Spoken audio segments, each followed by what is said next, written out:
Halo, balik lagi ya. Dan kali ini kita bakalan ngebahas Pak Jokowi, ya kan? Katanya kemarin itu banyak banget yang bilang Pak Jokowi mundur, Pak Jokowi inilah, itulah, kayak gitulah. Nah, ya kan?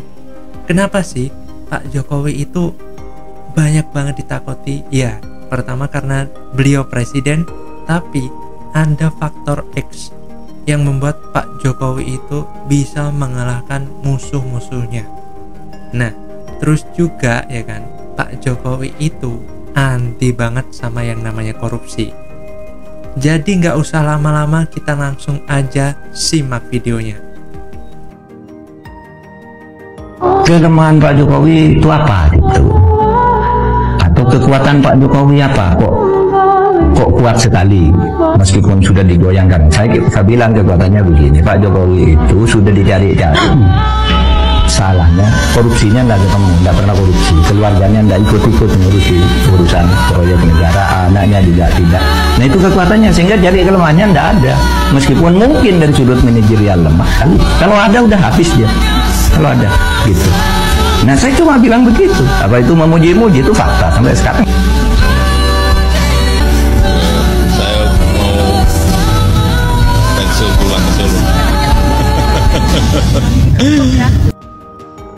Mengapa Presiden Jokowi dalam berpolitik menang terus? Cara pertama, Jokowi itu bersih. Ya, ketika orang mau terjun ke politik tapi dia bersih dari tindak pidana korupsi, maka itu tidak akan membuka ruang bagi dia dihantam oleh lawan-lawan politiknya. Itu ya, tidak ada jejak digital sedikit pun tentang kasus pidana korupsi pada Jokowi. Itu yang pertama, pondasi mengapa Pak Jokowi menang. Yang kedua, thick face black heart ya. Jadi apapun yang terjadi, dijelekan seperti apa, dikucilkan seperti apa, dibully seperti apa, tetap tenang ya. Pak Jokowi tidak pernah membalas, senyum aja. Tetapi ketika dia membalas, jebret, lawan langsung keok. Yang ketiga, politik gaya simbol-simbol ala petarung Solo. Kita ini pernah melihat ya yang dilakukan oleh zaman Soeharto dulu. Soeharto cukup senyum menjalankan anak buah gitu. Nah, mirip Jokowi melihat bertarung banyak menggunakan simbol-simbol, dan ketika simbol-simbol itu disalahartikan dan banyak diasumsikan, itu yang diinginkan, sehingga dia bisa membaca lawan-lawannya gitu. Dia bisa tahu ketika dia tongolkan sesuatu, orang-orang berkesimpulan, dia bisa melihat petanya gitu ya. Nah itu yang dilakukan Jokowi, kenapa dia bisa menang terus. Jadi saya menangkap beliau itu berdiri sendiri. Partai pendukung beliau yang memilih beliau omong kosong, tidak ada mendukung kami. Kalau betul partai pendukung Presiden Jokowi ingin membantu supaya Jokowi berhasil, kenapa menyetujui RUU yang memperlemah KPK? Sedangkan KPK terbukti berhasil memberantas. Ada pernyataan Pak Jokowi yang bilang, saya kan tidak punya fraksi di DPR. Konteksnya apa ketika menyampaikan itu? Apakah memang itu pengakuan bahwa sedang dikeroyok DPR? Implisit berkata, semua partai mendukung RUU KPK itu. Beliau sendiri, berdiri sendiri. Mana partai-partai yang sok membantu beliau? Sok? Ya.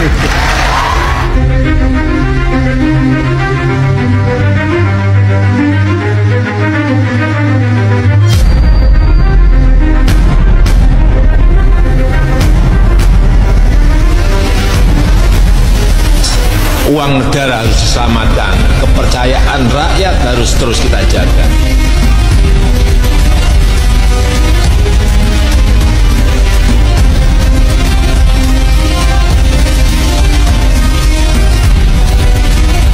Beliau adalah ujung tombak dari generasi penerus. Ingat, ingat, ingat sekali lagi, akan saya lawan. Memiliki seorang presiden yang dipilih langsung oleh rakyat.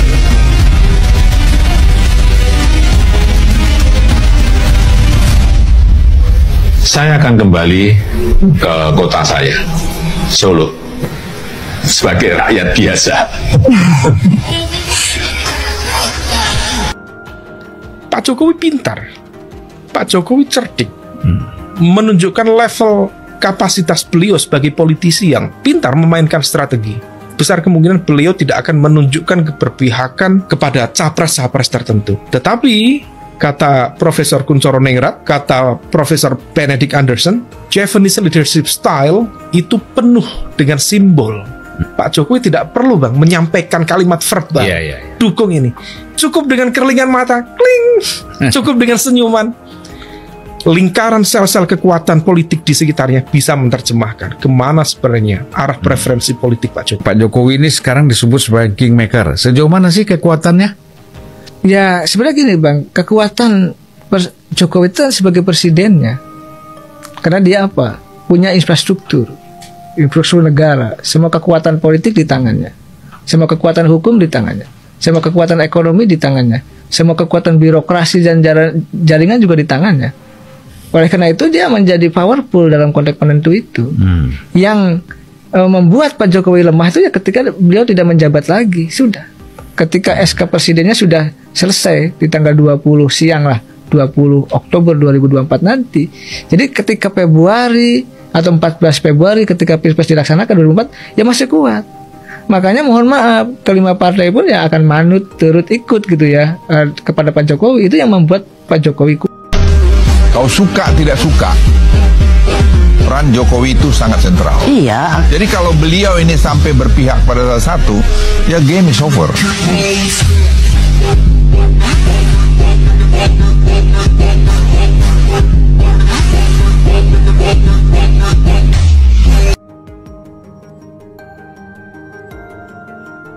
Tidak boleh kalah. Tidak boleh kalah canggih. Tidak boleh jadul, tidak boleh kalah melangkah. Harus bergerak cepat. Harus di depan mereka. Kalau enggak ya kita akan ketinggalan terus. Dan selain TPPU, kita juga harus waspada terhadap ancaman pendanaan terorisme. Ini juga terus-menerus harus kita monitor, harus kita cegah. Dan saya berharap PPATK serta kementerian lembaga yang terkait dapat terus meningkatkan sinergi dan inovasinya. Terakhir saya titip, upayakan maksimal penyelamatan dan pengembalian uang negara sehingga perampasan aset jadi penting untuk kita kawal bersama. Kita tahu kita telah mendorong mengajukan undang-undang perampasan aset pada DPR dan juga undang-undang pembatasan uang kartal ke DPR, dan bulannya ada di sana. Karena kita harus mengembalikan apa yang menjadi milik negara, kita harus mengembalikan apa yang menjadi hak rakyat. Pihak yang melakukan pelanggaran semuanya harus bertanggung jawab atas kerugian negara yang diakibatkan. Saya rasa itu yang ingin saya sampaikan. Bagi selamat, terima kasih. Wassalamualaikum warahmatullahi wabarakatuh. Terakhir. RUU-nya. Kita terus mendorong agar RUU perampasan aset itu segera diselesaikan. Penting sekali undang-undang ini, penting sekali. Saya sudah sampaikan juga kepada DPR, kepada kementerian yang terkait dengan ini, segera selesaikan. Kalau sudah rampung ya bagian saya untuk terbitkan surprise secepatnya. Sudah kita dorong, sudah lama kok. Bisa nggak rampung-rampung? Ya, Nah, jadi itu ya. Dan kalau menurut kalian bagaimana? Silakan komen di kolom komentar.